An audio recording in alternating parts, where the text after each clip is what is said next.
So without further ado, I'd love to welcome up here Jonathan. Give him a round of applause. Let's hear from Jonathan.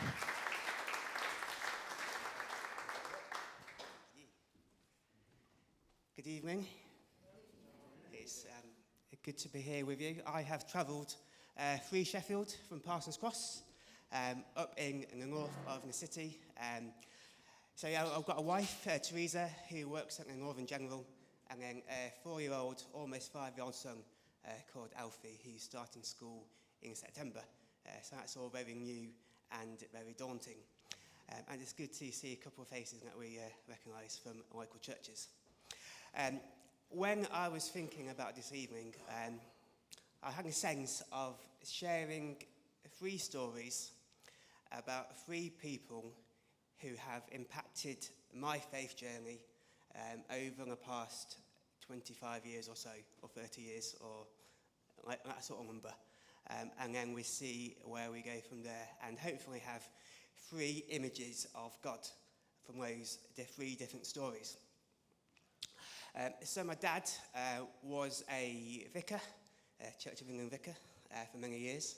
And we grew up in a village called Bingley Woods, on the outskirts of Coventry. And he was vicar at the church in Bingley Woods, which met in a village hall like this. And it wasn't the only church in the village, literally the only church in the village, Baptist Church of England, LEP.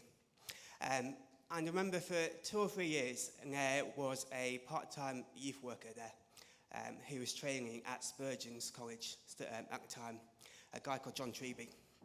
And I remember one Sunday after church, it would have been this time of year, because I remember walking home after church with my parents' permission to go and watch the cricket on BBC, when the cricket used to be on BBC back in the 1990s.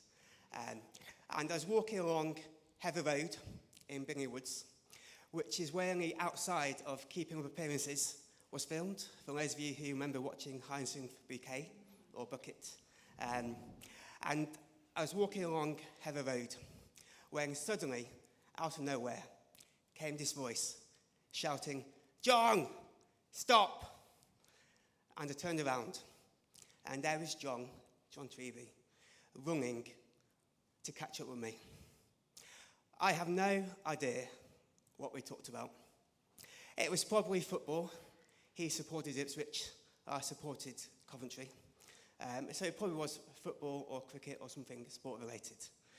But all I remember, 25-ish years later, is this image of John, seeing me in the distance, knowing my name, shouting, "John, stop," and John running up after me. And maybe that's an image of God that we recognise. Fast forward a few years, and we moved to a village called Belton, on the outskirts of Scunthorpe, next door to Epworth.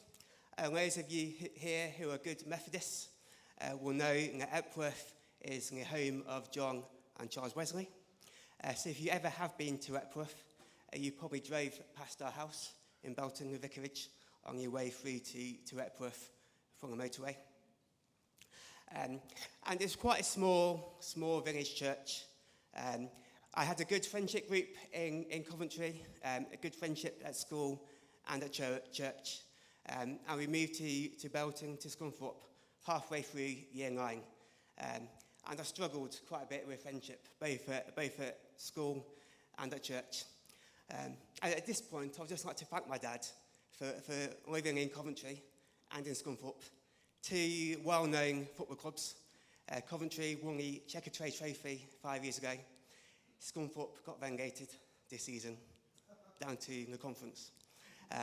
So yes, 2 well-known football teams that we've supported. But we lived in this village called Belton, 40 people at church, 40, 50 people. Similar age demographic of 21 to here. And so very few young people in that church. Me and my 3 brothers, and maybe 1 or 2 others. But there was this family, the Tyndale family. Mum and Dad were actively involved in church, and they had three kids, or three children, all of whom were off at university or on mission somewhere. And there's one of them, Mark Tyndale. He came back during university holidays, and he invited us to go up to him, to go and visit him in Leeds, where he was at university. And so, age 16, I went up to Leeds for the weekend to go and visit him. Two things I remember from that weekend. Firstly, it was my first sip of alcohol, a couple of beers. My dad wasn't happy. And secondly, was that he invited me to be part of his family, of his community from that weekend. Having been in this small village church where I was by myself, to actually be in this Christian community from that weekend, and just to be invited in as a 16-year-old, not nobody, but a 16-year-old who was a bit nervous and feeling a bit left out, I was welcomed in to that family. We went to his church on a Friday night, which was a big inner-city university church in Leeds. So lots of people my sort of age. And to be faced with a room full of young people, having spent the previous 3 or 4 years with a bunch full of people who were slightly older, it was really encouraging. And I was simply welcomed in to his community. So an image of John Treby seeing me in a distance, calling my name and saying, "John, stop."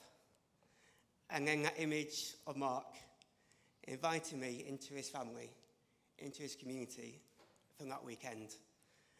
And 3 or 4 weeks later, I became a Christian. I became a Christian 3 or 4 weeks later, simply from that example of him inviting us into his family.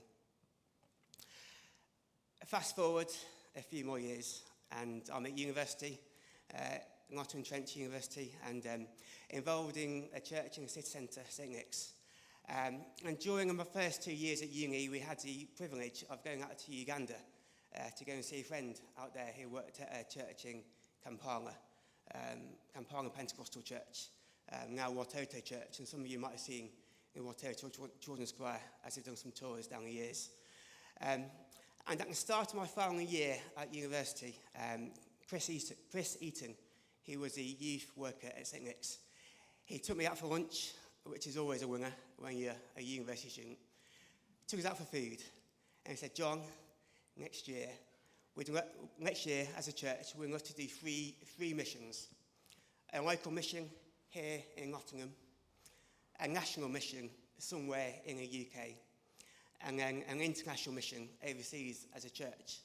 And we'd love you to take a team from our church out to Uganda to do some work with Watoto." Chris saw something in me that I didn't see in myself. If Chris hadn't said that to me, if he hadn't seen that potential and took a punt, took a risk, I wouldn't have done it.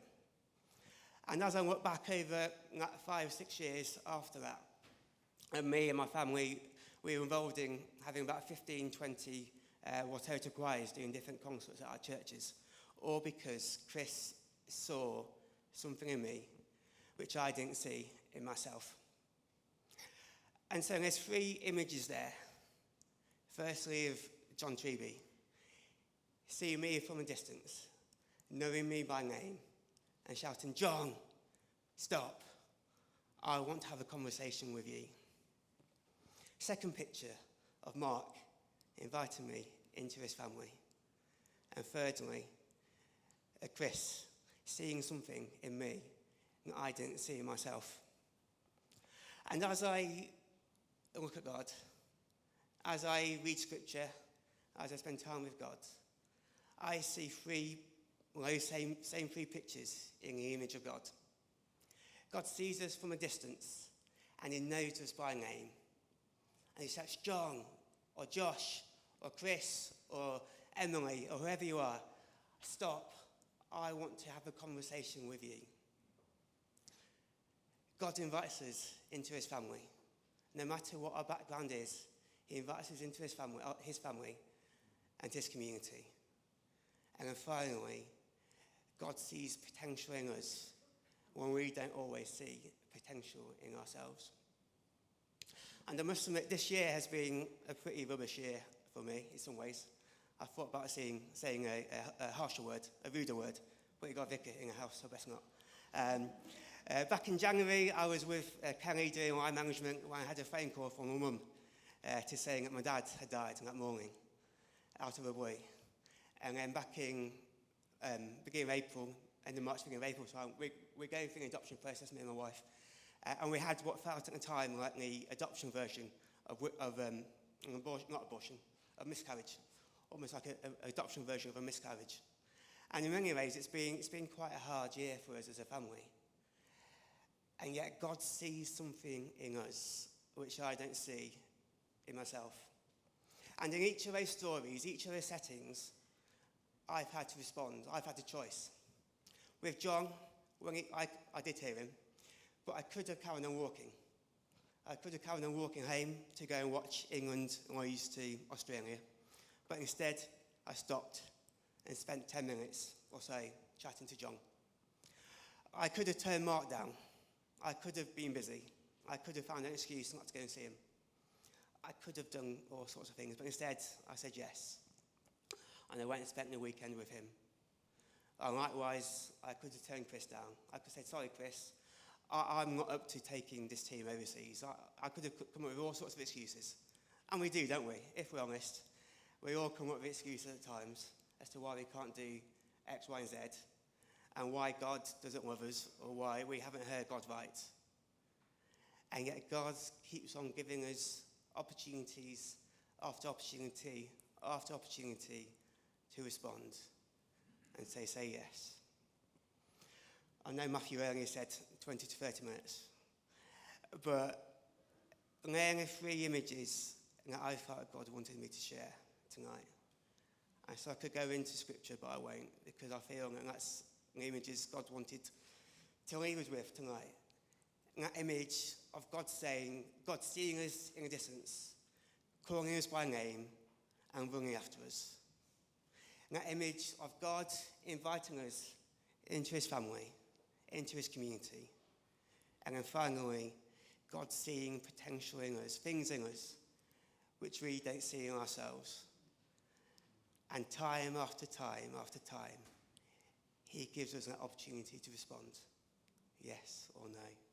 But he will keep on giving us that opportunity no matter what our response is. And so that's it for me, I'm afraid. I believe I'm handing over to Tony to some time of prayer.